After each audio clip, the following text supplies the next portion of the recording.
ভুলে গেছে তারেক বিন জিয়াদের ইতিহাস, ইতিহাস, ইতিহাস। ওমরের রুমকারে গোটা ময়দান ফাঁকা হয়ে যেত। পৃথিবীর মধ্যে সবচাইতে অভিযুক্ত জাতি ইহুদি জাতি,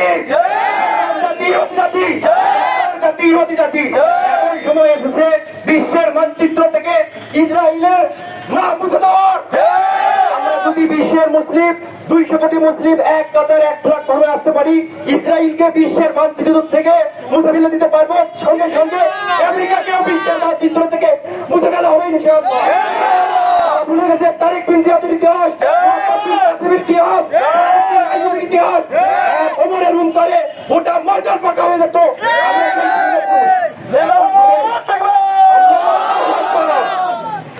এখন সময় এসেছে জাগার, শুধু দোয়া দিয়ে কাজ হবে না, জিহাদে ঝাঁপিয়ে পড়তে হবে ইনশাআল্লাহ।